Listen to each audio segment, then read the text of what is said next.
Yeah. So I begin. So Jai Bhim and good evening to one and all. I warmly welcome you all the participants to today's webinar. I am more than grateful to be here and welcome you all to this wonderful and insightful weekly webinar session organized by ASEE, Association for Social and Economic Equality, Nagpur. I am Pawan Khadse, a social work student of Tata Institute of Social Science, Mumbai. Shall walking you through the webinar. And before that, firstly, I would like to thank to our honorable chairperson of this webinar, Padamshree Professor Sukhadeo Thorat, former UGC chairman and ICSSR New Delhi, the president of ASEE, Association for Social and Economic Equality, Nagpur. This 87th webinar is continuous. These formal webinars and discussions on essential topics our knowledge and help us understand the various perspectives. We are inviting distinguished speakers from last several months for the several talks. We are inviting experts across Indian state like Andhra Pradesh, Telangana, Tamil Nadu, Karnataka, Kerala, Odisha, West Bengal, MP, many more.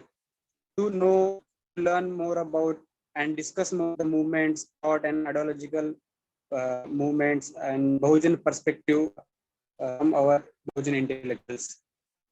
I welcome today's respected guest, Sir Dr. Bharat Rathod, a doctorate in international from the University of Massachusetts. He will enlighten us on the topic called how to transform Indian university campuses into inclusive spaces. Welcome, Dr. Rathod, to listen you. Now, may I please request Dr. Gautam Kamble sir to please give our today's welcome address. Okay, thank you. Gautam Kamble sir. आज का जो webinar है उसका subject बहुत ही गंभीर है, how to transform Indian university campuses into inclusive spaces. इसका मतलब ही यही हुआ कि आज जो हमारे देश में 700 के ऊपर यूनिवर्सिटीज है, तो वो एजुकेशन देने के संदर्भ में सभी का समावेश नहीं करती है। ये एक निष्कर्ष इससे बाहर आता है। और हमें दुनिया के थिंकर्स ने यही बताया कि अगर आपको बेटर कंडीशन में आना है, अच्छे हालात में अगर आपको आना है, तो आपको अच्छा एजुकेशन लेना होगा, अच्छा स्किल प्राप्त करना होगा। बाबा साहब आम्बेडकर ने कहा, ये ज्योतिबा फुले, सावित्रीबाई फुले ने कहा इंडिया में, और विश्व के कई कोनों में ये बात या देशों में ये बात स्थापित हो चुकी है कि जिस जिस देश में एजुकेशन बेटर रहा, बेहतर रहा, उस देश के जो हालात है वो हालात बदले हैं, अच्छी तरह बदले हैं। तो हमारा देश पीछे क्यों है?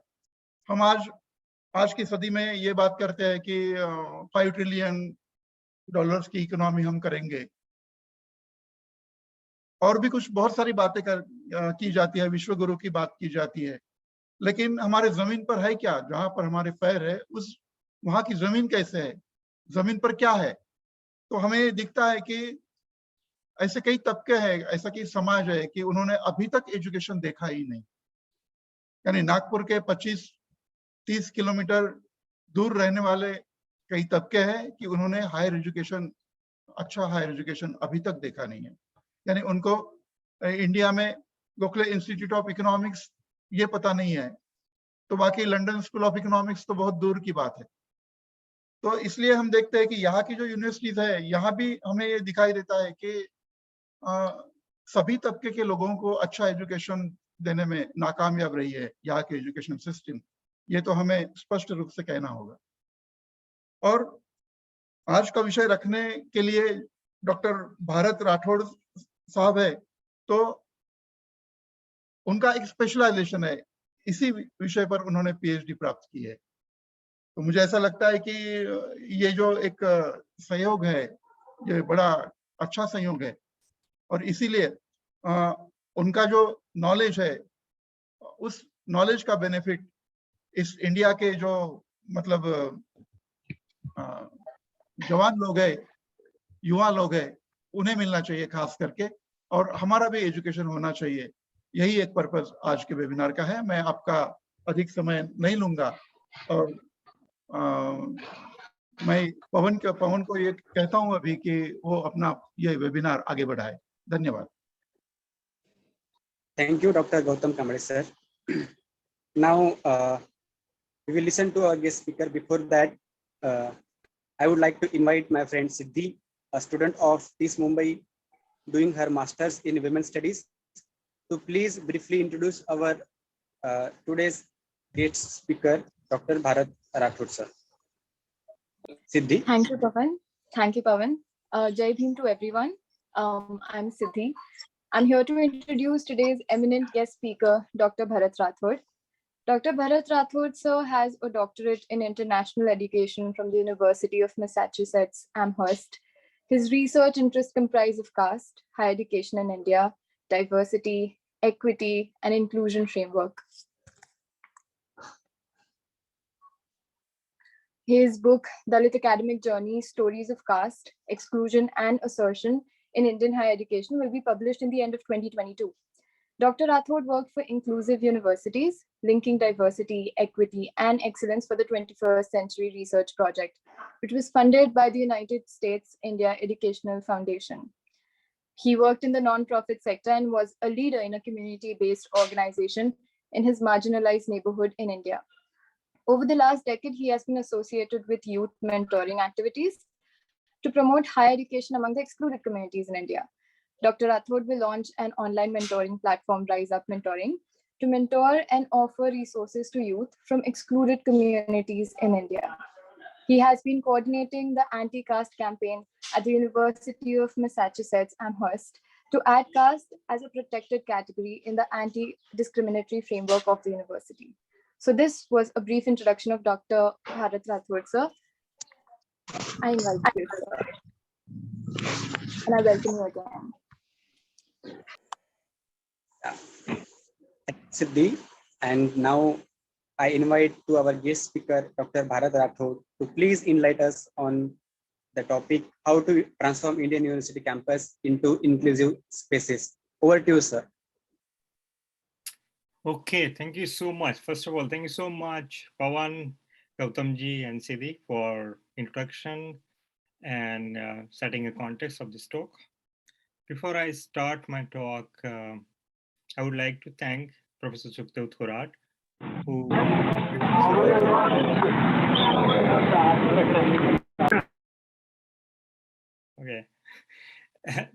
Professor Thorat, who gave me this opportunity to talk to you, all of you, and I also had a privilege to work little bit with Professor Thorat.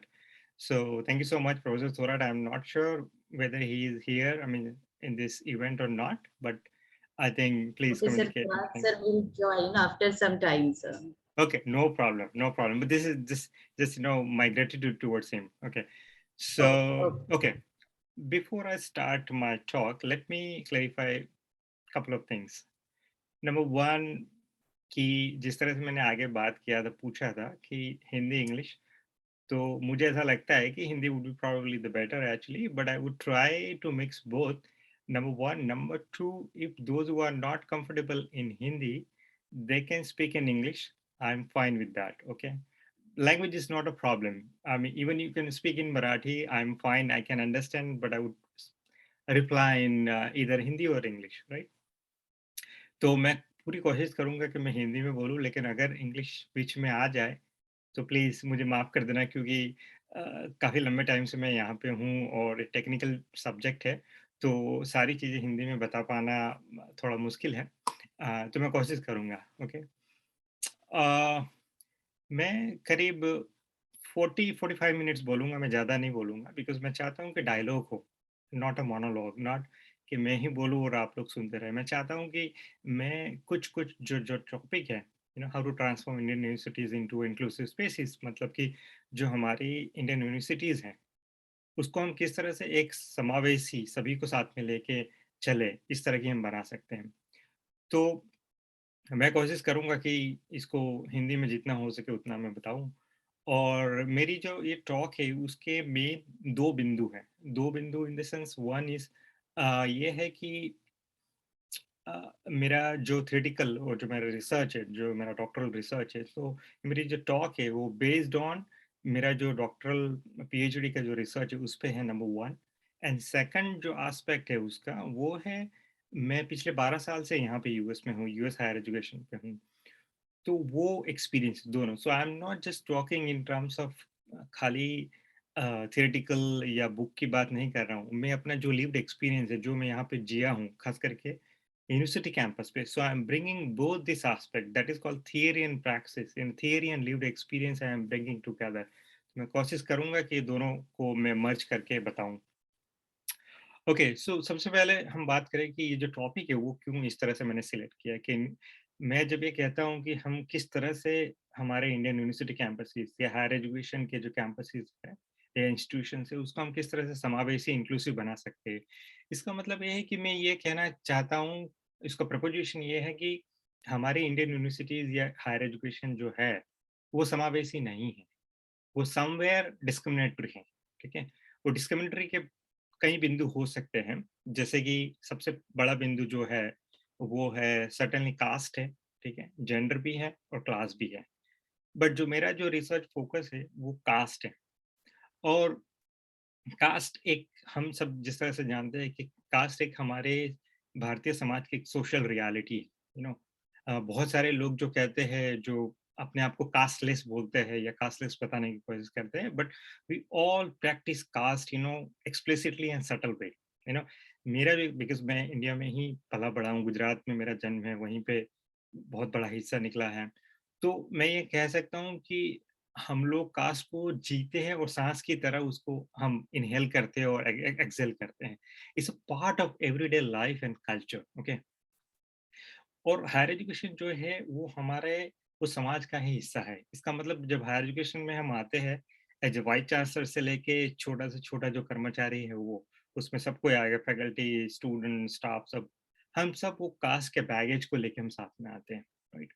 तो ये एक बहुत बड़ा एक इशू है, और मैं इसके जो रिसर्च एस्पेक्ट है उसमें मैं ज़्यादा नहीं जाऊँगा, लेकिन जस्ट मैं आपको बता दूँ, जितने भी अभी रिसर्च हुए हैं पिछले 20-30 सालों में, वो रिसर्च ने एक चीज़ बहुत ही क्लियरली बता दी है कि कास्ट हायर एजुकेशन में एक इंस्टीट्यूशनलाइज है। इसका मतलब इंस्टीट्यूशन का बहुत ही अंदरूनी इंटीग्रल पार्ट ऑफ इंस्टीट्यूशन है, जिसको हम बोलते हैं कि इंस्टीट्यूशनलाइज कास्ट, कि कास्ट को उस इंस्टीट्यूशन का हिस्सा बना दिया गया है। और उसका कारण ये है कि अगर हम 19वीं सदी यानी करीब 1850 से लेकर जब से हायर एजुकेशन शुरू हुआ, उसका हम थोड़ा सा हिस्ट्री देखें तो उसमें ये हमको दिखेगा कि जब ब्रिटिश गवर्नमेंट ने हायर एजुकेशन इंट्रोड्यूस किया था इंडिया में, तब उसका सबसे पहला एडवांटेज लेने वाले कौन थे? अगर हम 19th century, middle of 19th century का हम जरा इमेजिन करें तो हमको पता चलेगा, हाँ, वही लोग होंगे, वही लोग थे, जो ऑलरेडी समाज में पहले से आगे थे, जिसके पास शिक्षा थी, जो डोमिनेंट वर्ग थे, या हम इसको इंडिया में इंग्लिश में बोलते हैं डोमिनेंट कास्ट, या फिर दूसरे शब्दों में कहे तो जो सवर्णा सवर्णा जो लोग थे, उनके पास ही वो हायर एजुकेशन पाने की वो सुविधा थी और वही सबसे पहले गए। तो हुआ ऐसे कि बहुत बड़ी मात्रा में, यानी मैं ये कह सकता हूँ, अभी नंबर तो उसका अभी हाल कोई नहीं है, बट 99% जो सवर्णा या हायर डोमिनेंट कास्ट के लोग जो थे, वही बिगिनिंग ऑफ 19th सेंचुरी से आना शुरू हुए। तो वो जो इंस्टीट्यूशन है higher education, from the highest level to the lowest level, उसका पूरा जो डीएनए है उसके अंदर कास्ट है। तो हुआ इस तरह से कि जिस तरह से, जैसे जितने भी अभी रिसेंट आप रिपोर्ट देखो, अमनेस्टी कमेटी का रिपोर्ट देखो, डॉक्टर थोराट का रिपोर्ट है 2007 एम्स में, या फिर अभी रिसेंटली रोहित वेमुला का जो केस हुआ 2016 में, ठीक है, उसके बाद आपके महाराष्ट्र में मुंगेकर कमेटी का रिपोर्ट देखे, इस तरह के बहुत, ये तो रिपोर्ट ऑफिशियल रिपोर्ट की बात कर रहा हूँ। और जो रिसर्च हुई है इसके अलावा, individual researcher like me and professor Thorat and many other people, वो सब के अगर रिसर्च देखो तो एक चीज बहुत क्लियर है, उस पर कोई चर्चा का बिंदु नहीं है, और मैं भी ज्यादा बात नहीं करूंगा, कि कास्ट हमारे हायर एजुकेशन का बहुत ही इंटीग्रल पार्ट है। और इसका मतलब कास्ट इंटीग्रल पार्ट है, इसका मतलब यह है कि कास्ट बेस्ड डिस्क्रिमिनेशन या जातीय आधारित भेदभाव भी हमारे हायर एजुकेशन का बहुत ही अंदरूनी हिस्सा है। और इसी की वजह से हम देखें तो बहुत बड़ी मात्रा में खास करके दलित और ट्राइबल स्टूडेंट्स उनका ड्रॉप आउट है हायर एजुकेशन में, उनका सुसाइड है हायर एजुकेशन में, उनका स्टैग्नेशन है, यानी वो एक ही क्लास में एक ही सेमेस्टर में कई सेमेस्टर तक और कई साल तक वो वहीं के वहीं रहते हैं। तो इस पे मैं ज़्यादा चर्चा नहीं करूँगा कि कास्ट इंस्टीट्यूशनलाइज है हमारे हायर एजुकेशन में, वो एक सच्चाई है। अब थोड़ा आगे बढ़ते हैं कि अब ये बात हो गई थोड़ा हिस्टोरिकल कॉन्टेक्स्ट और आज का जो रियलिटी है। अब हुआ ऐसा है कि अब हम थोड़ा अभी करंट सिचुएशन हम देखें तो पिछले 20-30 सालों से एक नया फिनोमिना हायर एजुकेशन में और खास करके इंडिया के ओवरऑल सोसाइटी में खड़ा हुआ है। वो ये है कि हायर एजुकेशन के कॉन्टेक्स्ट में, उच्च शिक्षा या यूनिवर्सिटी के एजुकेशन के कॉन्टेक्स्ट में जो पिछड़ा तबका है, जो एक्सक्लूडेड कम्युनिटीज जिसको हम कहते हैं या जिनको वंचित किया गया था एजुकेशन लेने से, वो धीरे धीरे खास करके 1990 से लेके शुरू हुआ और एक बड़ा 2000 के बाद में काफी बढ़ गया। तो अभी हुआ इस तरह से है, अभी हाल जो लेटेस्ट सिचुएशन है 2020 के बाद में या अभी 2022 में, कि हायर एजुकेशन के कैंपसेस में, यूनिवर्सिटी कैंपसेस में बहुत बड़ी मात्रा में या अच्छी मात्रा में, अच्छे नंबर्स में जो एक्सक्लूडेड कम्युनिटीज है, एससी, एसटी, ओबीसी, माइनॉरिटी और वुमेन, खास करके ये जो कम्युनिटीज है जिनको शिक्षा का अवसर नहीं मिला था या नहीं दिया गया था जानबूझ के, वो धीरे धीरे आने लगे। ठीक है, तो वो आने लगे और उसका दूसरा एक सबसे बड़ा रीजन है, हम सब जानते हैं कि रिजर्वेशन या यूएस में बोलते हैं affirmative action, but affirmative action और रिजर्वेशन दो अलग अलग चीजें हैं, उसमें कई सारी समानता है। बट इंडिया में जो रिजर्वेशन है या कोटा पॉलिसी है, वो कोटा पॉलिसी की वजह से बहुत बड़ी मात्रा में ये जो एक्सक्लूडेड कम्युनिटीज हैं, SC, ST, OBC, minority and women, वो आने लगे हैं। तो हुआ इस तरह से कि वो जिस तरह से कैंपसेस में आने लगे, तो जो कैंपसेस का जो डेमोग्राफिक था, वो बहुत बहुत हद तक बिगड़ने लगा, क्योंकि पहले तक वो खाली डोमिनेंट कास्ट के ही लोग ज्यादा जाते थे। अब ये जो मार्जिनलाइज सबल्टर्न सेक्शन जो आने लगे हैं, इससे वजह से उसका डेमोग्राफिक बदलने लगा है।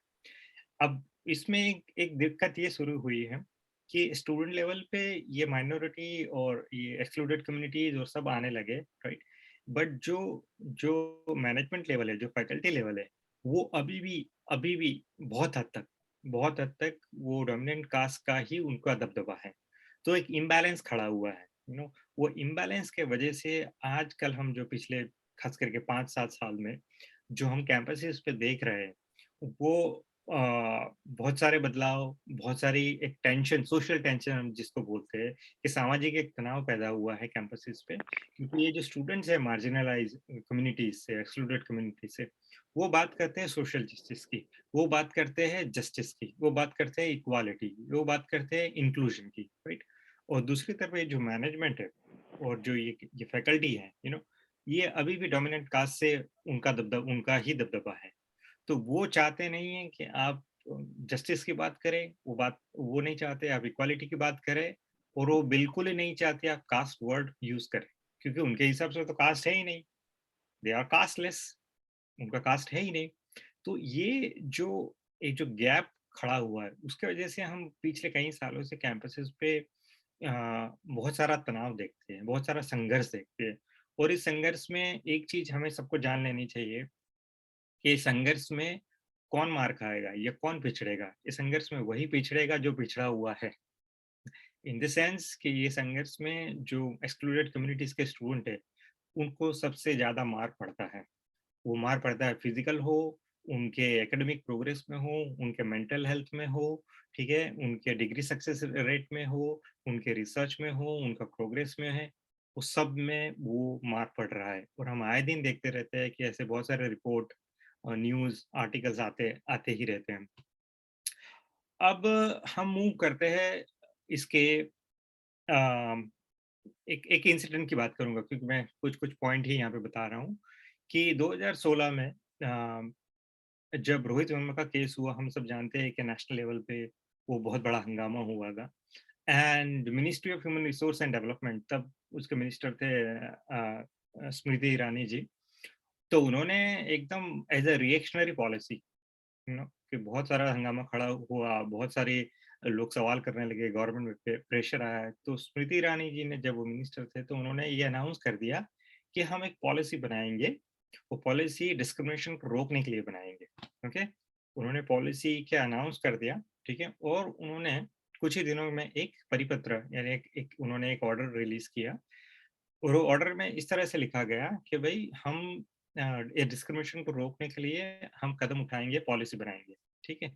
अब यहाँ पे एक बहुत बड़ी दिक्कत है, और ये आई मीन बात सही है कि सरकार ने वो तो खाली बोलने के लिए बोला था, उनको कुछ सिंसियर ऐसा उनका इंटेंशन नहीं था कि they want to make any comprehensive policy to deal with this issue. Okay, तो उन्होंने ऐसे ही कुछ चीजें ऐसे ही लिख दी, पर वहाँ पे सबसे बड़ा दिक्कत ये है कि वो जो पॉलिसी बनाने की बात की, उसका कोई रिसर्च नहीं है हमारे पास, उसका हमारे पास कोई डेटा नहीं है, ठीक है।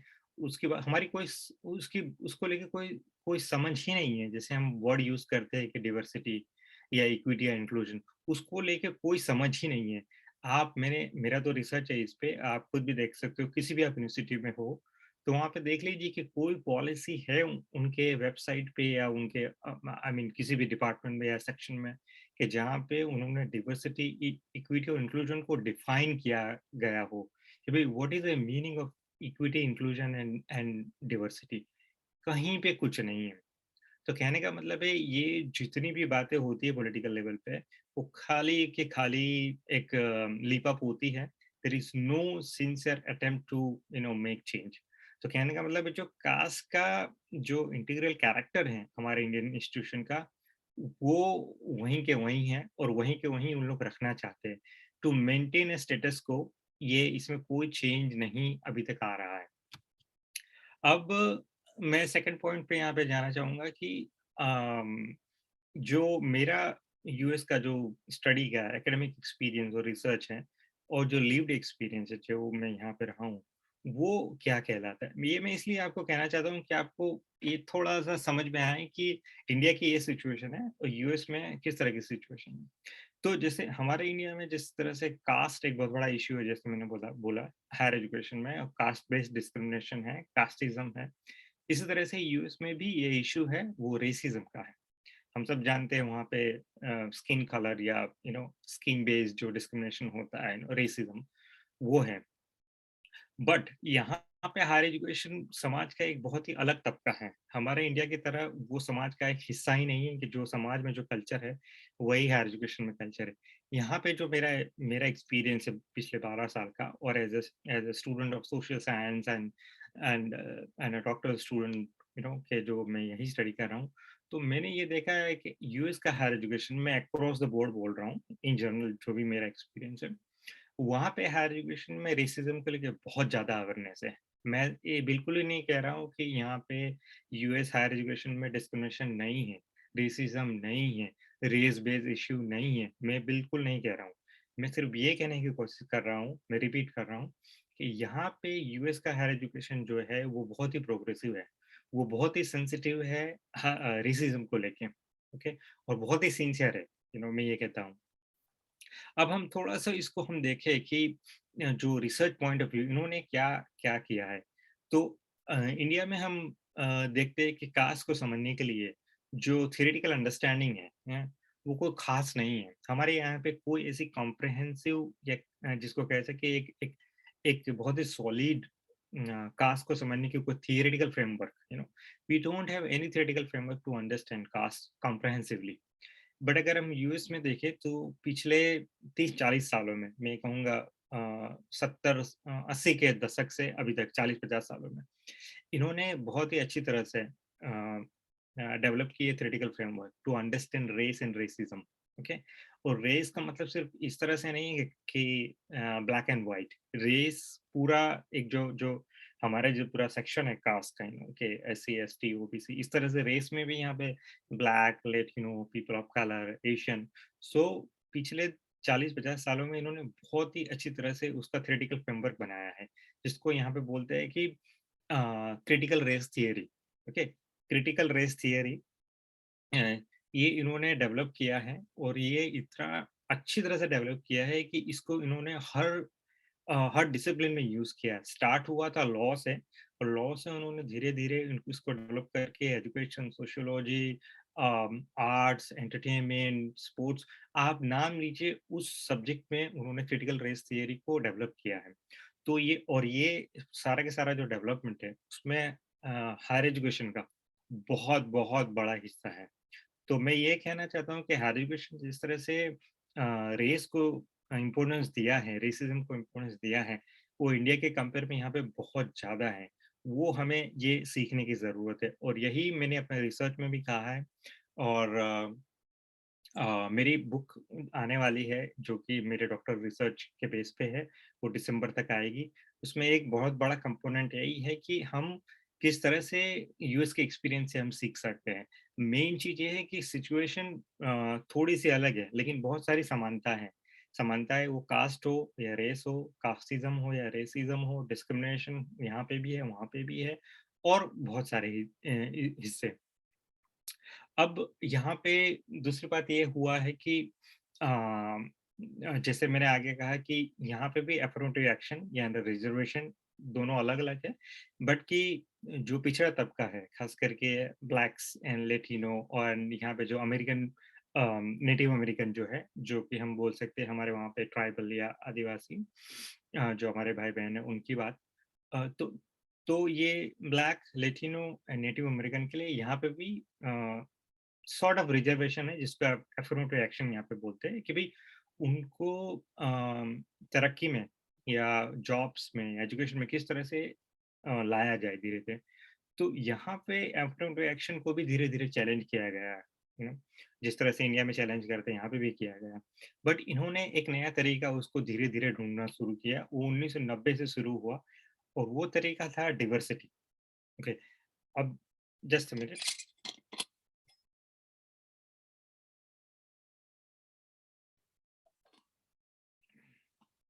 तो डाइवर्सिटी इन्होंने एक नया तरीका ढूँढा कि जिसके अंदर उन्होंने ये चीज़ साबित की, जो कि बहुत सारे रिसर्च, इतनी सारी रिसर्च डाइवर्सिटी पे यहाँ पे हुई है, कि विविधता का क्या इम्पोर्टेंस है। और यहाँ पे विविधता का मतलब ये नहीं है कि डिफरेंट लोगों को यहाँ से लेके आए अलग-अलग समाज और उसको कैंपस पे रख देवे, ये नहीं है। विविधता का मतलब, डाइवर्सिटी का जो मतलब है, बहुत ही इंक्लूसिव है, बहुत ही होलिस्टिक है। यानी बहुत उसके अलग-अलग तबकों को, अलग-अलग जो उसके डायमेंशन है, उसको बहुत ही डीपली स्टडी किया गया है, रिसर्च किया गया है, और उस तरह से उसको इंस्टीट्यूशन में डाला गया है। जैसे कि यहाँ पे ऐसा बोलते हैं कि diversity is a cornerstone of American democracy, यानी अमेरिकन डेमोक्रेसी के लिए डेमोक्रेसी डाइवर्सिटी बहुत ही इम्पोर्टेंट है, राइट। और इसी के वजह से डाइवर्सिटी का जो इन्होंने फ्रेमवर्क डेवलप किया, उसी की वजह से जो representation of black, Latino, Native American, other people, वो बहुत ही अच्छा खासा है कैंपस पे। मैं जिस कैंपस पे हूँ वहाँ पे आप हर एक डिपार्टमेंट में, हर जगह पे आपको ये डाइवर्सिटी मिलेगी। ये diversity in the sense people of colour, black, Latino, Native American आपको मिलेंगे, राइट। तो वो, और ये सिर्फ यहाँ तक सीमित नहीं है, इन्होंने उसको किस तरह से वो वर्क करेगा हायर एजुकेशन में, उसको डेवलप करने के लिए उन्होंने प्रोग्राम बनाए, उन्होंने पॉलिसी बनाए, उन्होंने ट्रेनिंग बनाई, और उन्होंने बहुत सारा फंड उन्होंने अलॉट किया। और मैं इन जनरल सभी इंस्टीट्यूशन की बात कर रहा हूँ, मोर और लेस, ओके। और अमेरिकन हायर एजुकेशन पे प्राइवेट यूनिवर्सिटीज भी बहुत सारी है, और पब्लिक यूनिवर्सिटीज भी बहुत सारी है। बट आप देखेंगे पब्लिक और प्राइवेट दोनों यूनिवर्सिटीज में ये रिप्रेजेंटेशन को लेके, डिवर्सिटी, इक्विटी एंड इंक्लूजन को लेके बहुत अवेयरनेस है, बहुत सारे प्रोग्राम्स है, और बहुत सारी पॉलिसीज उन्होंने बनाई है। अब एक इम्पोर्टेंट जो रिसर्च का जो एस्पेक्ट है, वो मेरे थोड़ा-सा क्रिटिकल पार्ट में बात करता हूँ यहाँ पे, वो है कि हम अ, जैसे इंडिया में मैंने कहा कि रिज़र्वेशन है, राइट? और अगर हम इंडिया में रिज़र्वेशन को हम समझे, तो बहुत सारे इंस्टीट्यूशन, मैं यहाँ पे नाम नहीं लेना चाहता, आपके महाराष्ट्र के ही एक बहुत बड़ा इंस्टीट्यूशन है, वहाँ पे हमने काम किया था। तो वहाँ पे वो कहते हैं कि डाइवर्सिटी का मतलब ये है कि हम जो रिजर्वेशन पॉलिसी या कोटा पॉलिसी जो इम्प्लीमेंट करते हैं, प्रैक्टिस करते हैं, वो डाइवर्सिटी है। बट आप उनकी वेबसाइट पे जा, किसी भी वेबसाइट पे चले जाइए, आप Pune, Mumbai, whatever, you know, आपको डाइवर्सिटी का एक वर्ड या मीनिंग नहीं आपको मिलेगा कहीं पे भी। कि इसका मतलब क्या है, आप किस तरह उसको डिफाइन करते हैं, ठीक है। वो कहते हैं कि जो रिजर्वेशन पॉलिसी इंप्लीमेंट करते हैं वो डिवर्सिटी है, वो डिवर्सिटी नहीं है। Reservation is a legal mandate, वो एक कॉन्स्टिट्यूशन का हिस्सा है, वो डिवर्सिटी नहीं, ठीक है। डिवर्सिटी का मतलब ये होता है कि आप एज ए इंस्टीट्यूशन आप किस तरह से उसको डिफाइन करते हो, आप उसको उसका क्या मतलब है। तो इसका कोई वहाँ पे उस तरह की कोई समझ नहीं है। और डिवर्सिटी और रिजर्वेशन वो बहुत ही दो अलग-अलग बात हैं। और इसी की वजह से जो कैंपसेस पे जितने भी इश्यू हो रहा है, सोशल कॉन्फ्लिक्ट या कास्ट बेस्ड इश्यू या फिर जो टेंशन खड़ा होता है, वो ये यही है कि हम इंडियन हायर एजुकेशन इंस्टीट्यूशन अलग-अलग स्टूडेंट को अलग-अलग आइडेंटिटीज, अलग-अलग कास्ट, अलग-अलग रिलीजन और रीजन से आप लोगों को लेके आके कैंपस पे रख देते हो, लेकिन आपको पता ही नहीं है कि वो जो डिवर्सिटी है उसको हम किस तरह से यूज करें। जैसे यहाँ पे इंग्लिश में कहा जाता है कि भाई diversity is an asset, right? But if you do not manage the diversity, then the same diversity become a headache or nuisance. So India में सेम चीज यही हो रहा है कि हमने डिवर्सिटी किसी भी तरह से रिजर्वेशन के नाम पे किसी भी तरह से या प्रोग्रेसिव सम इंस्टीट्यूशन प्रोग्रेसिव पॉलिसी इंप्लीमेंट करती है, तो उसके नाम पे हमने सबको ला दिया, कॉन्ग्लोमरेशन ऑफ आइडेंटिटीज हमने कैंपस पे कर दी है। लेकिन हमें मालूम ही नहीं है कि इसका हम किस तरह से मैक्सिमम यूटिलाइज करें, या इसको किस तरह से मैनेज करें, या टेंशन किस तरह से हम रिड्यूस करें, या जो हम जो बैगेज लेके आते हैं कैंपसेस पे, चाहे वो रेस का हो, सॉरी जो कास्ट का हो, जेंडर का हो, सेक्सुअल ओरिएंटेशन का हो, लैंग्वेजेस का हो, और बहुत सारे कल्चरल जो हम न्यूसेंस और बैगेज लेके आते हैं, उसको हम किस तरह से डील करेंगे, उसको हम किस तरह से हम रिड्यूस करेंगे, उसको डिस्क्रिमिनेशन को किस तरह से हम रिड्यूस करेंगे, और किस तरह से एकेडमिक एक्सीलेंस को हम बढ़ाएंगे। बिकॉज अमेरिकन अगर हम रिसर्च को देखें तो यहाँ पे डिवर्सिटी को इस तरह से समझा गया है, विविधता को, कि भाई वो जब अलग अलग लोग अलग अलग बैकग्राउंड से क्लासरूम में आते हैं, कैंपसेस में आते हैं, तो उनका अलग अलग नॉलेज होता है, अलग अलग लिव्ड एक्सपीरियंस होता है, अलग अलग पर्सपेक्टिव होता है। तो ये रिसर्च ने और ये बहुत बड़ी मात्रा में रिसर्च है, मैं ये कह सकता हूँ कि हजारों की संख्या में ऐसी रिसर्च है जो ये बताती है कि जो अलग अलग बैकग्राउंड से स्टूडेंट्स और स्टाफ एंड फैकल्टी जब आते हैं, तो किस तरह से किसी भी इंस्टीट्यूशन का लेवल ऑफ एक्सलेंस है वो बढ़ता है, किस तरह से रिसर्च का लेवल बढ़ता है, किस तरह से जो लर्निंग एक्सपीरियंस है वो बढ़ता है। तो जैसे एक एक वर्ड है यहाँ पे यूज होता है, कैंपस क्लाइमेट।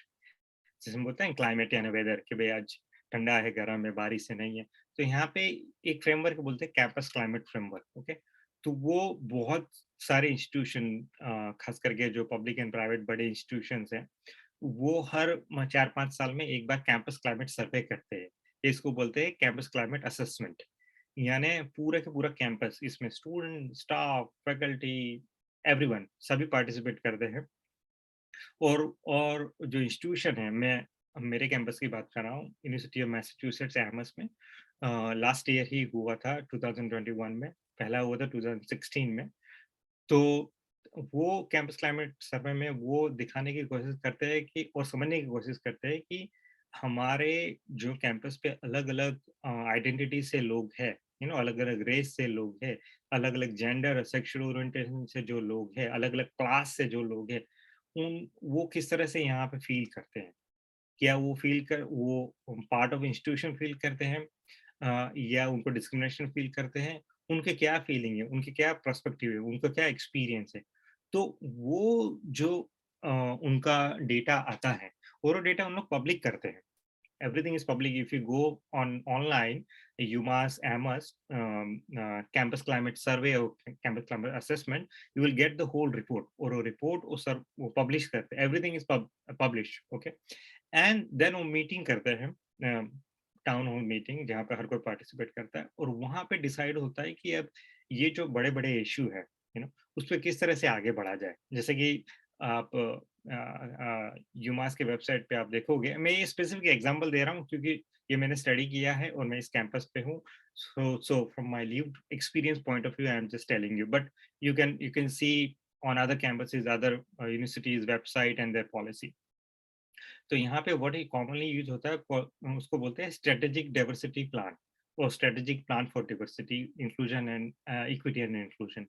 तो ये जो स्ट्रेटेजिक प्लान है वो 4-5 साल का बनता है उनका। उसमें वो डिसाइड करते हैं कि हमें डाइवर्सिटी को एनहांस करने के लिए या डिस्क्रिमिनेशन को रोकने के लिए या अलग-अलग जो इश्यू है सोशल और डिफरेंसेस और किस तरह से एक्सीलेंस बढ़ाए। और जहाँ यहाँ पे एक वर्ड यूज़ होता है जैसे कि how to improve diverse learning environment.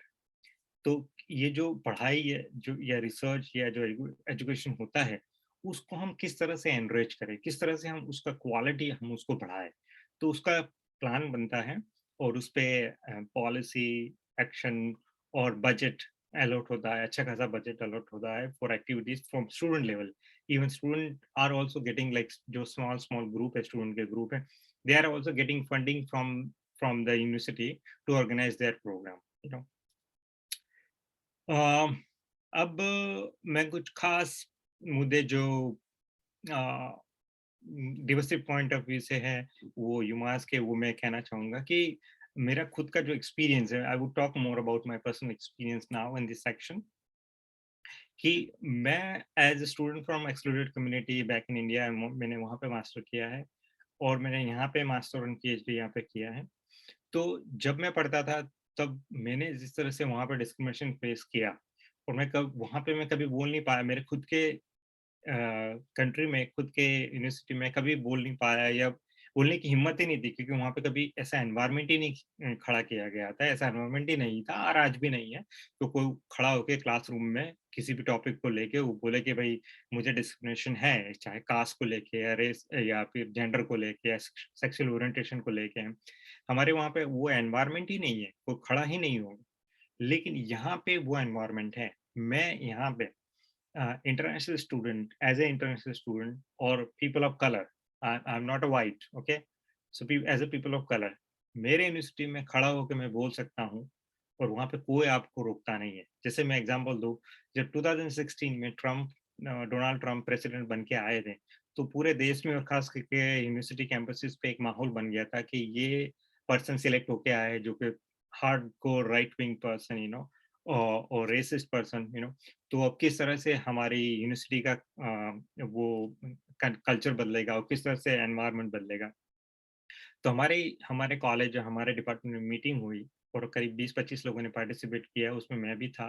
वहाँ पे सब बोल रहा है कि ये बहुत ही गलत हुआ, ये चीज़ें जो रेस बेस्ड इश्यू है, रेसिज्म को और बढ़ावा देगा, सेक्सुअल ओरिएंटेशन को लेके जो भी प्रोग्रेस किया था वो हम पीछे जाएँगे, होमोफोबिया बढ़ेगा वगैरह-वगैरह।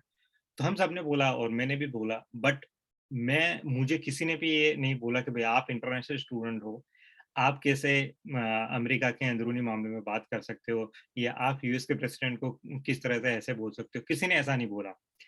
अब मैं यहाँ पे जितने भी लोग बैठे हैं, मैं ये सवाल करता हूँ, आज जो इंडिया में जो सिचुएशन है, यू नो, जो राइट विंग अभी एजेंडा चल रहा है, यू नो, पूरा फुल स्विंग आरएसएस का जो एजेंडा चल रहा है, यू नो, एंड और जिस तरह से सो कॉल्ड ये डोमिनेंट कास्ट का कल्चर बढ़ रहा है, किसी भी इंडिया की यूनिवर्सिटी के कैंपस में कोई भी स्टूडेंट खड़ा होकर ये बोल सकता है हमारे प्राइम मिनिस्टर के खिलाफ या जो भी एजेंडा अभी जो चल रहा है आरएसएस का, उसके खिलाफ कोई नहीं बोल सकता। अगर कोई बोलेगा तो हमें पता है कि क्या रिजल्ट होगा। तो what I am trying to say here कि यहाँ पे हायर एजुकेशन में वो एकेडमिक फ्रीडम है और यहाँ पे इस तरह का कैंप एनवायरनमेंट क्रिएट किया गया है कि जहाँ पे कोई भी स्टूडेंट आराम से वो बोल सकता है, वो क्रिटिसाइज कर सकता है। आप अपने फैकल्टी को भी बिल्कुल respectfully, again the point here is about respect and politeness, okay. आप रिस्पेक्टफुली किसी को भी आप चैलेंज कर सकते हो। कोई कोई मारेगा नहीं, कोई रोकेगा नहीं या कोई आपको एंटी नेशनल नहीं बोलेगा आपको। um, हम्म, या अब खास करके यहाँ पे जो माइनॉरिटी, यहाँ के जो माइनॉरिटी वर्ड यूज होता है, बट यहाँ पे टेक्निकल जो टर्म यूज होता है वो under represented communities, you know, under represented communities में जैसे मैंने कहा कि black, Latino, Native American, other people of colour and so on. तो यहाँ पे उनके लिए स्पेसिफिक पॉलिसी बनाई जाती है कि उनका एडमिशन कैसे ज्यादा हो, ठीक है। एडमिशन होने के बाद में उनको किस तरह से सपोर्ट दिया जाए, सपोर्ट में फाइनेंशियल सपोर्ट भी आ गया और as well as other kind of support कि भाई एडमिशन कंप्लीट करने में और उनको सब्जेक्ट वगैरह सिलेक्ट करने में किस तरह से आप सपोर्ट कर सकते हैं। तो ये सारी पॉलिसी इन प्लेस होती है। और जैसे मैं अपने कैंपस की बात करूँ कि यहाँ पे एक फेडरली यानी सेंट्रल गवर्नमेंट ने यहाँ पे फंड किया हुआ प्रोग्राम है जिसको बोलते हैं university without wall, university without wall. Okay, ये जो प्रोग्राम है वो फेडरल गवर्नमेंट यानी सेंट्रल गवर्नमेंट उसको स्पॉन्सर करती है। और इस प्रोग्राम के तहत जो इस तरह के एक्सक्लूडेड कम्युनिटीज हैं उनको किस तरह से यूनिवर्सिटी और हायर एजुकेशन तक लाया जाए। ओके, और वो काम स्कूल से शुरू होता है। जब स्कूल में उन लोग 10th 11th 12th में होते तब उनको धीरे धीरे यूनिवर्सिटी में यहाँ पे विजिट में लाया जाता है, उनको समर में छोटे छोटे कोर्सेज में लाया जाता है, उनको बाकी इंटरेक्शन दिया जाता है, उनको एक एनवायरनमेंट दिया जाता है, उनको एक सोच दी जाती है कि आप भी पढ़ सकते हो। क्योंकि हम सब जानते हैं जो एक्सक्लूडेड कम्युनिटीज के जो लोग हैं या उनकी जो फैमिलीज हैं, मैं खुद भी उसी बैकग्राउंड से आता हूँ, तो एजुकेशन का कोई हमारे आजू बाजू एनवायरनमेंट नहीं होता, राइट। और रिसोर्सेज नहीं होते और बहुत सारे इशू होते हैं। और जेंडर की तो बात ही मत पूछो, हम सब जानते हैं कि क्या हालत है, खास करके महिलाओं के लिए और सेक्सुअल ओरिएंटेशन जिनका डिफरेंट है उनके लिए। तो ये जो इस तरह के जो स्कूल में बच्चे होते हैं वहां से उनको ट्रेनिंग और उनको वो शुरू हो जाता है, उसका फंडिंग होता है। तो मैं खुद पार्ट रहा हूँ university without wall one program का। तो बहुत ही अच्छा होता है और खास करके इस तरह के स्टूडेंट को धीरे धीरे करके हायर एजुकेशन में लाया जाता है और उनको किस तरह से टॉप डिग्री तक पीएचडी तक उनको लेके जाया जा सके, इस तरह का प्रोग्राम ट्रेनिंग और उनके लिए स्पेशल जो एपरेटिव एक्शन है वो बनाया जाता है। उसके अलावा जैसे यहाँ पे हमारे कैंपस पे एक सेंटर है जिसको बोलते हैं सेंटर फॉर मल्टीकल्चरल एडवांसमेंट। ये जो सेंटर है वो खास करके इस तरह के जो स्टूडेंट है एक्सक्लूडेड कम्युनिटीज के उनको किस तरह से different kind of support provide किया जाए। So support is also very important part कि ये स्टूडेंट को किस तरह से हम, जैसे मान लो कि इंग्लिश राइटिंग है यहाँ पे कि वे एकेडमिक सब्जेक्ट में हो, उनका कोई इश्यू है तो किस तरह से उनको एडवोकेसी भी प्रोवाइड किया जाता है। इसके अलावा उनके जो साइकोलॉजिकल और इमोशनल जो इश्यू है, बिकॉज डिस्क्रिमिनेशन यहाँ पे भी होता है, इतनी सब पॉलिसी इतनी सब होने के बाद में भी डिस्क्रिमिनेशन होता है। वो जो फील करते हैं कैंपस पे, क्योंकि 80-90% मान लो कि वाइट हो, वहाँ पे 10% या 1-2% ब्लैक या लेटिनो या नेटिव अमेरिकन कोई हो, तो ऑब्वियसली जो लार्जर एनवायरनमेंट है वो वो उनको कहीं ना कहीं डराता है। और बहुत ही स्वाभाविक है, उसका बहुत लिटरेचर है कि वे किस तरह से जो एनवायरमेंटल माइक्रोएग्रेशन है कि एनवायरनमेंट में किस तरह से आपको सटल तरीके से, इनडायरेक्ट तरीके से रेसिज्म आप फील करते हो, एक्सपीरियंस करते हो। तो ये स्टूडेंट के लिए इस तरह से उनको सपोर्ट प्रोवाइड किया जाता है। और या और लास्ट 1-2 पॉइंट के बाद मैं यहाँ पे मैं कंक्लूड करूंगा कि अभी शायद आप लोगों ने सुना होगा कि पिछले 2 साल में यूएस हायर एजुकेशन में एक बहुत ही इंटरेस्टिंग चेंज आया है कास्ट को लेके, खास करके कास्ट को लेके। तो uh, uh, 4 university and colleges हैं जिन्होंने कास्ट को रिकॉग्नाइज किया है as a protected category. So Harvard के लेबर कॉन्ट्रैक्ट में ये रिकॉग्नाइज किया गया है। कोलबी यूनिवर्सिटी है यहाँ पे, कोलबी कॉलेज उन्होंने किया है। उसके अलावा ब्रांडाइज यूनिवर्सिटी है, प्राइवेट यूनिवर्सिटी है मैसेच्यूसेट्स में, उन्होंने किया है कास्ट को रिकॉग्नाइज। और सबसे बड़ा है CSU California system of university. California system of university जो है वो कैलिफोर्निया जो सबसे बड़ा यहाँ का राज्य है, वहाँ पे 23 इनके 23 उनके कैंपसेस हैं, कॉलेजेस हैं। तो 23 जो उनके कॉलेजेस है वो सभी में उन्होंने कास्ट को रिकॉग्नाइज किया है एज अ प्रोटेक्टेड कैटेगरी। तो इसका मतलब क्या है? ओके, और ये बहुत, अगर हम एंटी कास्ट वर्क की बात करें या एक्टिविज्म की बात करें, एंटी कास्ट और against this brahmanical ideology and ideas की बात करें, तो कास्ट को रिकॉग्नाइज करना यहाँ के हायर एजुकेशन में वो बहुत बहुत बड़ी चीज है। क्योंकि हम जानते हैं पिछले 7-8 साल से जब से राइट विंग गवर्नमेंट है इंडिया में, तब से जो स्टडी जो हो रही थी, जो प्रोफेसर थोराट ने एक्सक्लूजन सेंटर वगैरह बनाए थे और जो भी शुरू किया था, वो धीरे धीरे धीरे धीरे सब बंद हो रहा है, पीछे हो रहा है। तो अब इंडिया में ये हम कह सकते हैं, जब तक इन लोग रहेंगे, जो भी प्रोग्रेस हमने किया है वो पीछे की तरफ जा रहा है, और वो दिख रहा है। जैसे वन ऑफ द एग्जांपल मैं बोल सकता हूँ, जैसे ये गवर्नमेंट ने इंट्रोड्यूस किया कि reservation for EWS, economically weaker section के लिए रिजर्वेशन।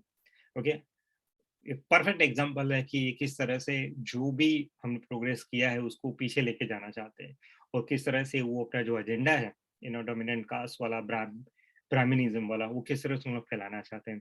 तो अगेन मैं अपने पॉइंट पे आऊंगा कि यूएस हायर एजुकेशन में, और खास करके जिस तरह से और करीब करीब 10 कैंपसेस पे इंक्लूडिंग माय कैंपस कास्ट को लेके एंटी कास्ट कैंपेन जो चल रहा है, to recognize caste as a protected category, इसका मतलब कास्ट को आइडेंटिफाई करके उनकी जो पॉलिसी है उसमें डालना कि भाई कास्ट बेस्ड जो भी डिस्क्रिमिनेशन होगा, उसको उस पर एक्शन लिया जाएगा। और उसका सबसे बड़ा एडवांटेज ये है कि एक बार कास्ट को उन्होंने रिकॉग्नाइज किया एज ए प्रोटेक्टेड कैटेगरी, इसका मतलब ये होता है कि वो जो उनकी डिवर्सिटी, इक्विटी एंड इंक्लूजन जो फ्रेमवर्क है उसमें भी आ जाएगा।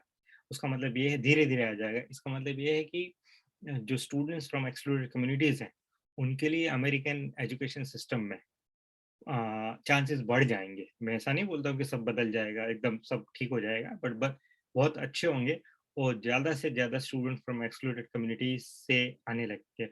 और लास्ट में ये सभी जो यंग लोग हैं और भी जो लोग हैं, सबको मैं ये कहूँगा कि हायर एजुकेशन के लिए आप डेफिनेटली स्टडी अब्रॉड और दूसरे जो इंटरनेशनल इंस्टीट्यूशंस है उसके बारे में सोचिए, क्योंकि यहाँ पे एजुकेशन का मायने बहुत ही अलग है, यहाँ पे रिसर्च का मतलब बहुत ही अलग है, और जो एनवायरनमेंट जो प्रोवाइड करते हैं कैंपस पे एंड जो होता है वो बहुत ही एनरिचिंग है, बहुत ही डायनेमिक है।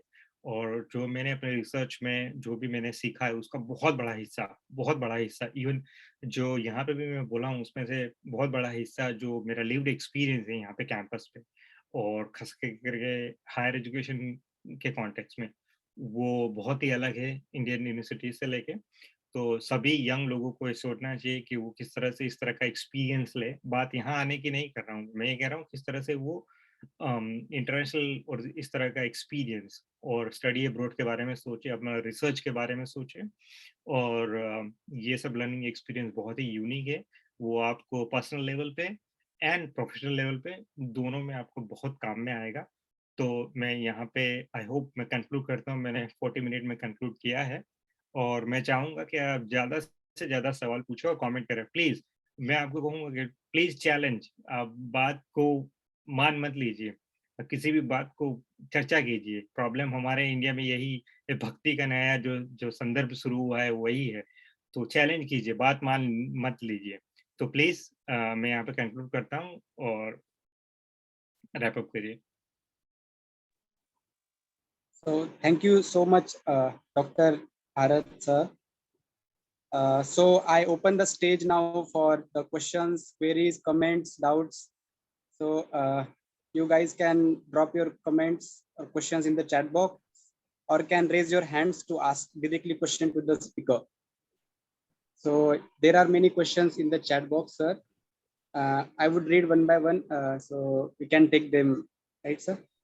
Okay, let's do one thing. You can take 2-3 minutes. If you can club 2-3 similar kind of question, that's fine. If it's like completely separate, then take it completely separate. It's up to you, but this is my small suggestion. Take your time. Sure, sir. I think we should go by question, so the participant can get a clear idea of the question. I mean, it would be very vast then to understand them. Sir, would it be better, sir, to go question by question? Please. Thank you. Yes. Question from Revat Kumar Borkar, sir. How diversity or anti-racism, which is implemented in US effectively, can be implemented in India? How SC, STs or OBC people can fight this menace? Okay, good question and great question. So as I said in my talk, the most important part is that we need a sort of a research first, So okay, there are two things. One is like at individual level, what we can do, and at higher level. Higher level means a political level. Forget about the political level. We know that is not in our control. We can see that. So I'm not talking about that. But at personal level, what we can do. So we as excluded communities, what kind of research we can conduct, okay, and top quality research, what kind of research we conduct and show from different point of view and lenses that caste or discrimination exist on various level, not just about the caste, but intersectionality also. So the intersection of the caste and gender, caste and religion, and so on and so forth, right? So if we can do that kind of study, and we can create the group or plethora of researcher, then that will be very impactful, because as I said, now caste is being studied, and caste is getting traction, on international campuses in US and in Europe and other places. So how we can study, and we can do research, and we can do collaboration. This is a very important part. If you do collaboration with international organization, in any capacity, in any form, that will give a lot of importance to the caste issues, and we can forge a different kind of alliance, and we can bring caste on an international platform, from UN to different platform. So that would be, I would say, we can do and create awareness about caste, and show them, so in terms of evidences, which people cannot refute. Okay, sir, thank you. Now question from Nagappa Holkar. किसी भी party के सरकार अपने आगामी चुनाव के भविष्य को ध्यान में रखकर जो कुछ भी करते हैं, उसमें उनके स्वार्थ है। भारत में जातिवाद के कारण हमारे बच्चे विश्वविद्यालयों में पक्षपात का सामना करना पड़ता है। इस समस्या से बचने के लिए विदेश में जाकर स्टडी करना चाहे तो भी आज के समय में कठिन है, क्योंकि विदेश से भारत के जातिवादी सवर्णों के संख्या बढ़ रही है, और यहाँ के लोग अपने जातिवाद के वायरस को साथ ले जाकर वहां भी जातीयता की बीमारी को फैला रहे हैं, और उस वजह से डिस्क्रिमिनेशन कर रहे हैं, ऐसा सुनने में आ रहा है। इसके बारे में आपका क्या ख्याल है? बात सही ऐसी, जैसे मैंने कहा कि जो कल्चर है इंडिया में, राइट, वो हमारे कास्ट रिलेटेड कल्चर है, राइट। तो वो यहाँ से लोग कहीं पे भी जाएंगे, बाहर जाएंगे, फॉरेन कंट्रीज में जाएंगे, या यूएस में आएंगे, यूरोप में जाएंगे, कास्ट उनके साथ में जाएगी। यस, बात सही है कि हमारे जो स्टूडेंट है वो इस तरह के इशू फेस करते हैं इंडियन हायर एजुकेशन में, बट मैं ये कॉन्फिडेंस से मैं कह सकता हूँ, ये मेरे अपने एक्सपीरियंस के बेस पे और रिसर्च के बेस पे, कि यहाँ पे कास्ट डिस्क्रिमिनेशन कम है। मैं ये नहीं कह रहा हूँ ज्यादा है, कास्ट डिस्क्रिमिनेशन बहुत कम है, और हायर एजुकेशन में तो बहुत कम है, और यहाँ आपको सपोर्ट ज्यादा है।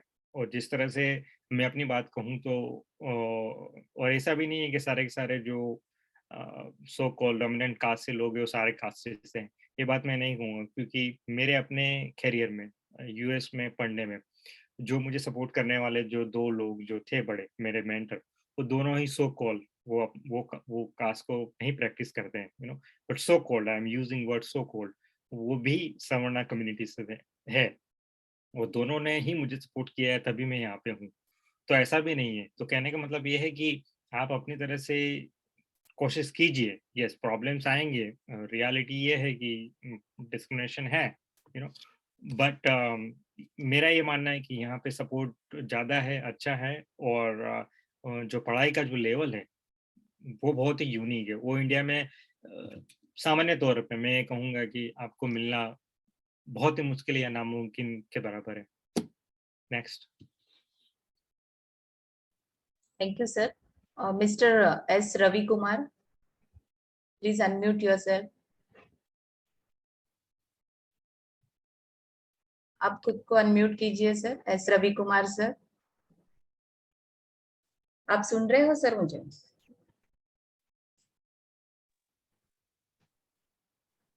Okay, next question. That is from Dr. Chauhan BR. How to maintain and solve racism issue in US university, whether they have audit system or strong rules and regulations which are audited by the higher government authority. Okay, so here the involvement of government is negligible, not like India. So in my experience over the last 10 years here, I never seen any political people or governor or someone is coming or attending or any political banner or something. No, it's zero, it's zero. Here the most important part, जैसे मैंने कहा कि जो higher education ने यहाँ पे जो lead ली है, यहाँ पे हायर एजुकेशन का रोल ये कहूँगा कि बहुत ही प्रोग्रेसिव है, लिबरल है, सोशल जस्टिस ओरिएंटेड है, ठीक है। तो वो पहले से ही है और यहाँ पे एकेडमिक फ्रीडम काफी है, तो वो यहाँ पे कैरेक्टर है। जैसे मैं एग्जांपल दूं कि मेरा फेवरेट एग्जांपल मैं हमेशा देता हूँ, जैसे अमेरिका के वो वर्ल्ड के सबसे बड़े जो इंटेलेक्चुअल माने जाते हैं मेरे हिसाब से, ये मेरा पर्सनल ओपिनियन है, डॉक्टर नॉम चॉम्स्की। तो नॉम चॉम्स्की क्लियरली बोलते हैं, वो एमआईटी में 50 साल आज भी है, 50 साल से पढ़ा रहे हैं एमआईटी में, ओके। और वो क्लियरली बोलते हैं कि वो अपने गवर्नमेंट के खिलाफ कि American empire or American government is like the biggest terrorist in the world, okay. So वो क्लियरली अपने गवर्नमेंट को क्रिटिसाइज करते हैं और कोई उनको निकालता नहीं है, कोई उनको मारता नहीं है, कोई उनको बोलता है नहीं है एंटी नेशनल है। तो what I am trying to say, यहाँ पे हायर एजुकेशन ने वो लीड ली है, यहाँ पे हायर एजुकेशन का वो कैरेक्टर है, ये डीएनए है जो लिबरल प्रोग्रेसिव है। तो वो खुद ही उसको वो सिस्टम पॉलिसी मैकेनिज्म बनाते हैं to check racism, and to support under represented communities. And as I said, मैंने आगे जैसे कहा कि एक बहुत बड़ा इंपॉर्टेंट पार्ट है यहाँ पे सेंसिटाइजेशन एंड ट्रेनिंग। यहाँ पे ट्रेनिंग और सेंसिटाइजेशन होता रहता है। और अगेन जब मैं बोलता हूँ कि हमारे इंडिया की तरह नहीं, क्योंकि प्रॉब्लम यहाँ पे एक दिक्कत मुझे यहाँ पे ये हो रही है समझाने में, क्योंकि मैं बहुत सारी जब बात करता हूँ कि ट्रेनिंग और प्रोग्राम, तो हमारे इंडिया की तरह जैसे वुमेन्स डे, तो आज वुमेन का प्रोग्राम होगा, फिर पूरे साल सब सो जाएंगे। आज 14 अप्रैल है, आज बाबा साहब का सब ड्रामा होएगा, फिर सब सो जाएंगे। यहाँ पे ऐसा नहीं होता। यहाँ पे आप रेस की बात करो, जेंडर की बात करो, रेसिज्म की बात करो, ये कंटिन्यूसली होता रहता है, कंटिन्यूसली। आपको हफ्ते का एक प्रोग्राम आपको कहीं ना कहीं पे मिलेगा कैंपस पे, चाहे डिपार्टमेंट के लेवल पे हो, कॉलेज के लेवल पे हो, कैंपस के लेवल पे हो या कम्युनिटी के लेवल पे हो, कंटिन्यूसली प्रोग्राम होते ही रहते हैं। And there is whole plethora of program, training and courses. Okay, मैं ये कहना भूल गया कि यहाँ पे कोर्सेज भी यहाँ पे इस तरह के clearly, to understand race and class, to understand race and gender and education for social justice, पूरा ओपनली डिस्कशन होता है और चैलेंज होता है। कभी कभी मैंने खुद ने क्लास में इतना हॉट डिबेट होता है, रिस्पेक्टफुली, ओके, डिस्कशन होता है कि ओ ये क्या हो रहा है, वेरी इंटरेस्टिंग, वेरी नॉलेजेबल, तो इन शॉर्ट कि हायर एजुकेशन ने खुद ने वो रिस्पॉन्सिबिलिटी ली है और वो दिखता है हर डायमेंशन में, हर लेवल पे, हर फॉर्म में, राइट। तो स्टेट का ज्यादा नहीं होता है कुछ, मेरा लिमिटेड नॉलेज है उसको लेके, बट मैंने देखा नहीं, और जितना मेरा नॉलेज है बहुत ही कम है। या please next. Thank you sir. Mister Sanjeev Kumar sir ji. जय भीम सभी को। मैंने ये जो लेक्चर सुना बहुत अच्छा लगा, and there was comparison of US system and the Indian system. We all know there is discrimination, and once I heard the speech of Honorable President, he said that will remain, but the margin will be eliminated. Suppose it is 70% discrimination today, yesterday, tomorrow it will be 40%, and maybe 30%. It will remain.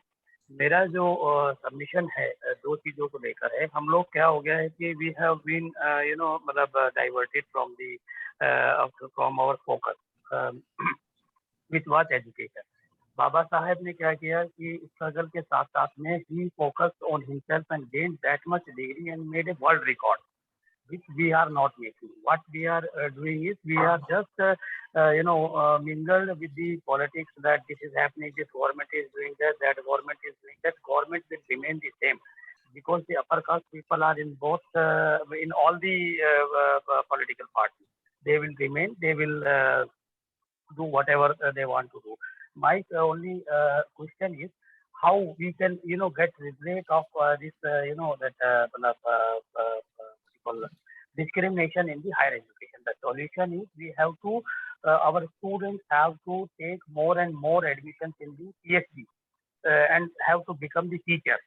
And then only these things can take forward. And we have to keep away from the liquor. Liquor has killed the society. We have to focus on ourselves rather than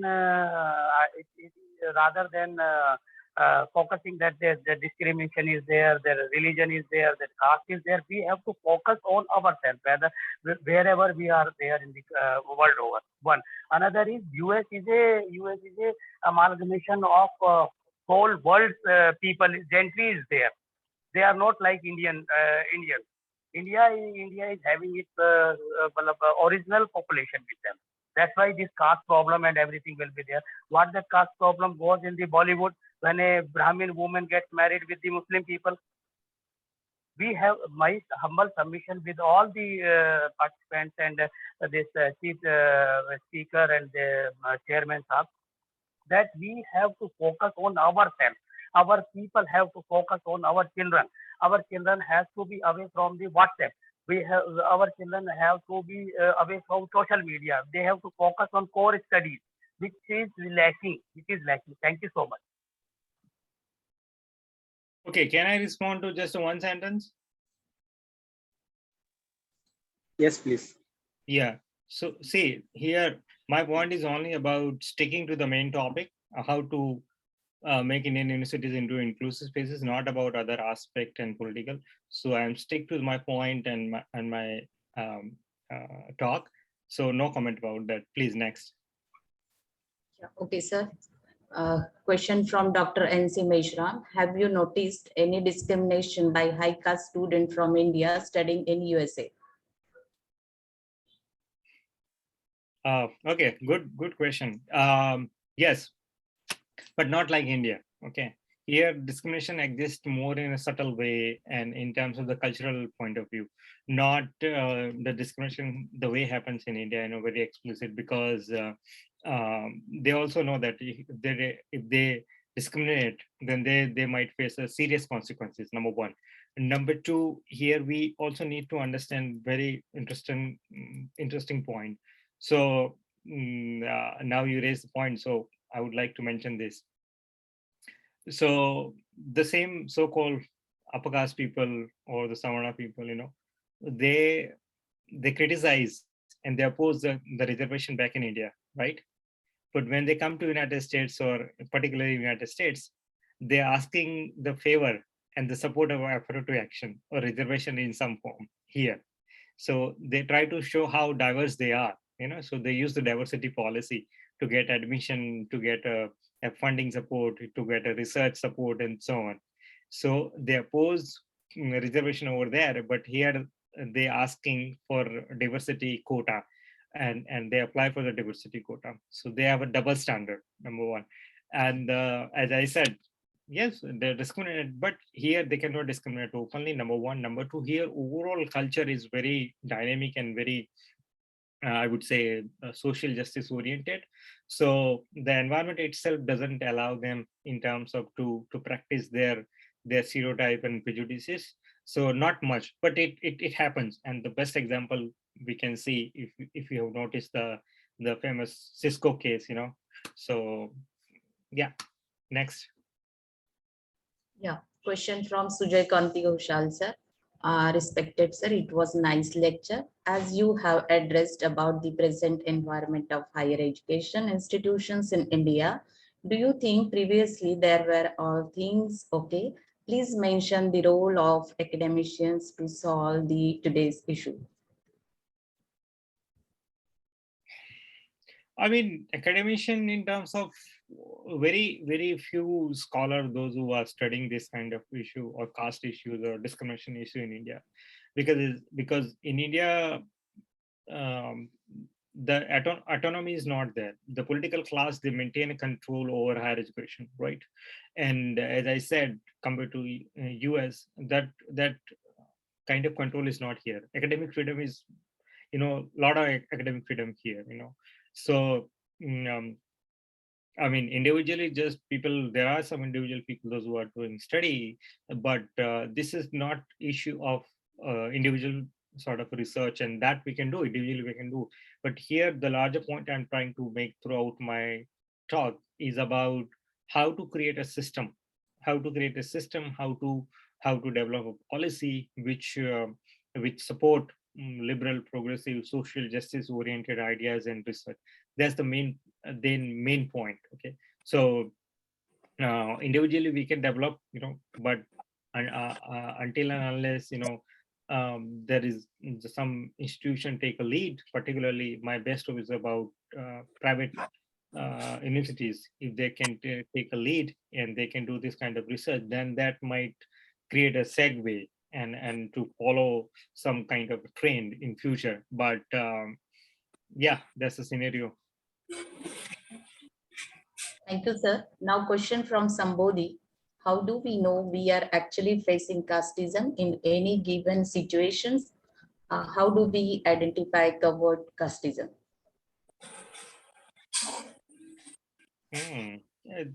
Sorry, I didn't understand the question clearly. How to identify? I mean, identify in the sense, if someone comes and say I was discriminated, and there are so many, as I said in my talk, there are numerous studies conducted, right? Numerous data available. Take example, the classic example of representation of SC/ST in excluded communities in IIT and IIM. I mean, in faculty level, it's dismal. It's dismal, actually. It's not even like 1 or 2%. And the total, suppose just if I talk about SC/ST reservation, they're like 22% around reservation, right? In national this institution, IIM, IITs, right? And their representation probably not even 1%. That's a clear and direct example of discrimination, casteism. Okay, so, and there are many various ways. This is like clear example. I'm saying unrefutable, right? And at personal level, people feel, people experience. So, I mean, it's a reality. That's all. Thank you, sir. Dr. Ram is asking, what is your opinion on indirect discrimination? So indirect discrimination, or here in technical language called implicit biases or prejudices and stereotypes, that is very much a part of our Indian culture and DNA, because the Indian society is based on the caste, right? The caste culture. So in our language, the way we perceive other people, identities, and so on and so forth. So indirect discrimination happen all the time, right? And when you are highly educated and you can't be a direct sort of, kind of casteist person, you become more sophisticated in your casteism also. So you practice your caste, or you discriminate other people by more subtle, indirect way. What happens in terms of implementing reservation or quota, hiring people from the marginalized communities, and the policy and the scholarship, how can deny and delay and all kind of things. So there are numerous, again, I would say there are numerous studies conducted by various scholars and available, and Professor Thorat is one of the best author, I would say, on the topic. You can read some of his article, and there are many books, where you can see the discrimination happens in various ways, and mostly in a subtle, implicit ways.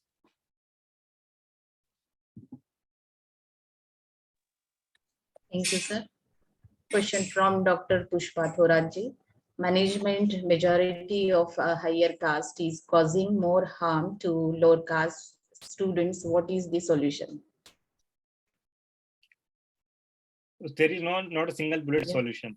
Okay, the solution, I mean, as I said in the beginning in my talk, like, we need to create a policy, we need to create a research, And unless and until higher education institution, they take this kind of liberal progressive framework and policies, we cannot deal with this kind of issue.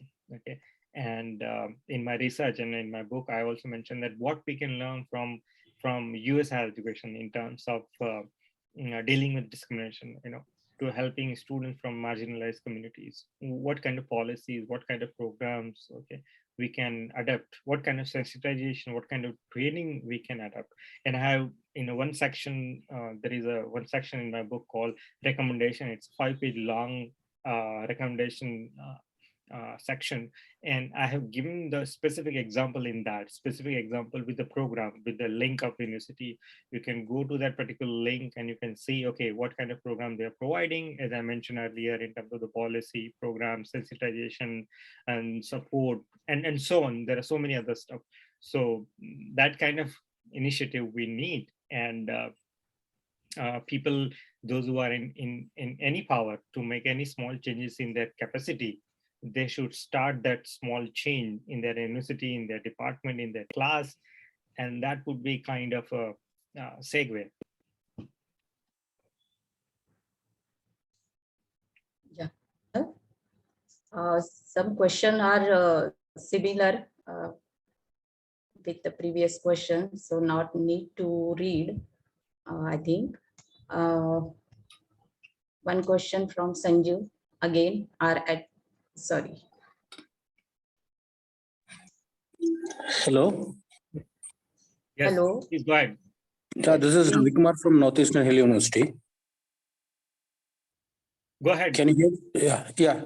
So my question is that in academics, what are the way we can do certain research so that we can show the positive and the negative aspect of affirmative policy, the so-called quota system in our country? This is one question. Next is that, sir, you told that we must go for international collaboration on these kind of research areas where we do on affirmative actions. So can you enlighten us on what kind of a collaboration we can do between universities or between the organizations? Thank you, sir. Okay, so I already covered some of the point what you asked, but let me be specific. So, I mean, as I said, what kind of research you can do in terms of to highlight a different aspect of discrimination. Okay, so in India we don't have that kind of environment and the research sort of skill, because I did my research in one of the largest public university in Gujarat, and I studied that, and I found in my research that in terms of the research, nothing happens. Okay, and the level of research is very, very poor, unbelievable. I mean, I cannot say that the kind of corruption, cheating, and plagiarism happens unprecedented. Shocking. So that level is so low. So individually, you can learn by reading more and more, study more books, okay, and to, I would say, to make this kind of association, or a group or any platform, non-profit organization, where people from marginalized communities across the world, in India also, and young scholar, people, those who are doing master and PhD, we can exchange what they can learn, we can mentor, and do on nice research, top class research. And the second part about your research, international collaboration. So I and Professor Thorat, we worked in one research funded by US India Education Foundation. So that kind of research collaboration you can do with your department, with international institutions, or you can apply for like a exchange program or a postdoc research kind of stuff, or again to build a bridge between the scholar here and scholar in India. So in different format, you have to try certain things, try and test, what works, what doesn't. But this kind of exposure will certainly teach you a lot, and the research quality here is quite high. That is undoubtedly, I can say. And in India also, we have very good institution, but the environment is lagging. So take an example of IITs, IIM, but the environment, overall environment, which I I emphasize a lot in my talk that I learn a lot from the campus and environment, that is lacking. So those kind of aspect, that probably you can learn or you can get only in this kind of international campuses. Thank you, sir. Praveen, sir, please unmute. Hello. Yes, sir. Yeah, can you hear me? Yes. Go yes. ahead. Yes, sir.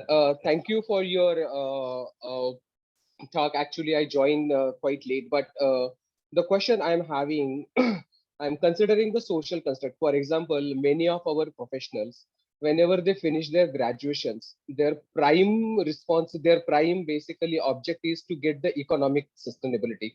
So over 80% to 90% of our professionals or people, as soon as they get graduated from Indian University, they start working from somewhere. And after 5 to 10 years, when they become economically sustainable or more kind of economically strengthened, that time they look for those kind of opportunities to get back into the academics or doing some kind of research, but they hardly gets any kind of opportunities. So is there any forum or is there any programs we can initiate where we can actually bring these professionals, those who are working in a multi-dimensional areas, and after 5 to 10 years or their experiences, if we can provide them a fellowships or some programs or design some kind of programs where we can bring them into the research and development and then create some opportunities so that they can come into the again the areas where they can pay more to the society. I think that kind of initiatives I would like to learn more about it, because initially we have a economic sustainability as a prime concern, but when we get economically sustainable, we hardly get any opportunities to get into the research and development. So I would like to see your thought on this. Thank you. Great question, Praveen. Okay, number one, what you said and your observation is correct and experience also very correct. Like most of our young people, they face this kind of issue. Myself, I'm coming from very humble background. Okay, and I understand that limitation and I mean, I know the struggle very well, and I understand what you're saying. Now, my only point is that we, as I said earlier, we need to create this kind of platform and this kind of organization, to provide support. Number one. Second thing, as I mentioned that in introduction, my introduction, that I am going to launch a mentoring platform, online mentoring platform, and my vision is to develop a big platform, mentoring platform, using online resources, okay, to mentor our youth, and mentoring in terms of like mentoring in every possible way, whatever we could mentor them. So we need to create this kind of platform. And one thing is, I can say positively, more and more support now being developed here in India also, in terms of providing different kind of support to our young scholar. The only thing is that they have to maintain that contact and network and find a suitable mentor. That's a very, very important part. As I said earlier, that in my career, in my so far, whatever success and achievement, mentor played a very, very big role. Okay, so the biggest I would advise in my experience to the young people, if I share, this is the thing: you need to find a good mentor or mentors. Okay, you need to be with that kind of group or form a group, where you can always get inspiration. And I use the word called bubble, English bubble. We need to create an English bubble. You live in that English bubble. Okay, in which you think, you dream, you write, you speak, you sing in English. So this is one of the biggest limitation of our youth, the language. Okay, so we need to create all these things. Now, I don't have a roadmap. I don't have answer for everything. Okay, I'm going to launch my platform, mentoring platform, soon, probably within a couple of days or week. And I'm starting from something from that. Similarly, other people need to create this kind of platform. I'm giving another example, a very nice example from Maharashtra. Our friend Anup Kheri, right? In Varda. wonderful example. We need to create this kind of environment.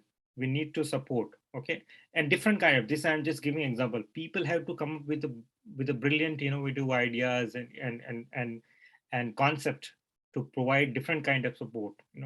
Then what Praveen said, we can provide the platform to our young people. But I just want to say, based on my personal experience, I'm coming from the humble background. I was married when I come to the United States. I had a child. Okay, when I came, I have a couple of $100 in my pocket. My family back in India. Okay, and I face a lot of issue. I completely understand your struggle, many of you your struggle.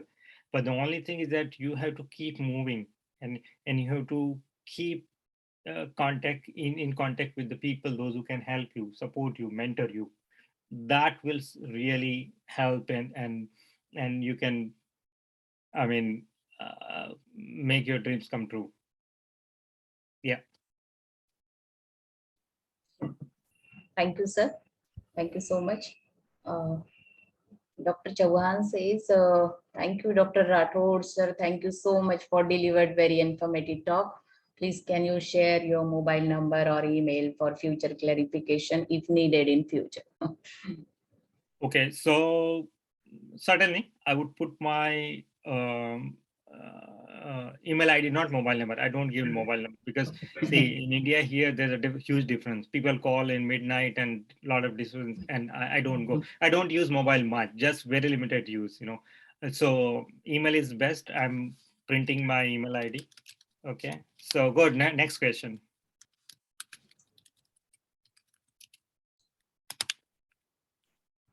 Sir, I think questions are not fine. There is one hand raised, Revat Kumar. Yeah, If you have any Revat question. Kumar also already asked question. So,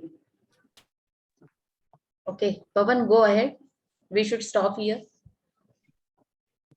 Okay, ma'am. I mean, hello. Sorry, Pawan. Small suggestion. If you could take Okay. couple of, I'm fine with that. If there is a time limitation, then you can take a call. Sure, sir. There was one hand raised, Revat Kumar Borkar. If you have any question, please ask. Otherwise, we can move forward. Revat Kumar. Hello. Yes, go ahead, Yes, Mr. Revat Kumar. Okay, go ahead. Yes, sir. Madam has put my question, the first one only. There were another questions were there, but during the passage of time, some clarity was there. But still, I am reading my question because I was posted on the group that right-wing activists in India, day by day, getting stronger in the name of Hindutva. Is it failure of progressive and democratic forces who are not strong enough to counterbalance? What can be the time-bound concrete steps on all fronts? That is political, social, and economical. Please comment. This was one question. Another was in your speech, EWS concept was there. EWS means economically weaker section is unconstitutional as cutoff of EWS is lower than that of merit of SC, OBC. Your comment and solutions. So, This was sir, my question. Yeah. Sir, sorry. So your both question comment are of the topic actually. So I just made a passing reference, okay, about EWS category. That's a completely political and different question. It's not on the main topic. So I'm sorry I have to pass because it's a completely different genre and needs a different discussion. And this is not the right platform to do so. Okay, thank you so much, sir. Pavan? Yes. So thank you so much, sir, for your very insightful and wonderful talk and the very engaging question answer sessions. So now may I request my friend Naveed, a student of Tata Institute of Social Science, Mumbai, to please present vote of thanks of today's webinar. Naveed. Thank you, Pavan. Jai Bhim to one and all. I am Naveed, presenting a vote of thanks. I hope you all have enjoyed the session organized by Association for Social and Economic Equality. a webinar on the topic how to transform Indian university campuses into inclusive spaces. I would like to take this opportunity to thank the respected chief guest of this webinar, Padamshree Professor Sukhadeo Thorat sir, former chairperson of UGC and ICSSR New Delhi, and the president of ASEE, Association for Social and Economic Equality. On behalf of all the members, I express my gratitude. Thank you very much, sir, for your presence and guidance and for expressing your valuable comments. Okay, so today's guest speaker, Honorable Dr. Bharat Rathod, sir, his talk on how to transform Indian university campuses into inclusive spaces. So he gave us an introduction to the approach the American universities have on making universities inclusive by emphasizing on the concepts of diversity and inclusivity and the various programs and research done to expose them. So thus he argued about the need for more qualitative studies and research to unravel the various ways of how the caste works in public and especially in campus, to take this into international consciousness for bigger debates. So, and also thank you for answering the questions raised by the participants, sir. On behalf of the association, I thank you. I thank today's guest speaker, Dr. Bharat Rathod, for your insightful, informative and excellent talk. I also express my gratitude to Dr. Trilok Hajare and Dr. Gautam Kamble, Professor Vidya Chourpagar, and the many more members of association who have contributed to making this lecture even successful. Yeah, thank you. Thank you, Siddharthan, for taking care of the technical things. I would like to thank all the participants and members for their presence and enthusiastic participation and for their questions to make this session more engaging. Thank you to each member for their cooperation and for making this session successful. Thank you all. Jai Bhim. Thank you so much for giving me opportunity, and thank you everyone, Pawan, Vidya, Navid, and everyone, and certainly Professor Thorat. And I put my my email ID in the chat box, so please you can get from there. And thank you again. Thank you so much, sir. Thank you so much, sir. Thank you so much. Bye, everyone. Bye. Bye, guys.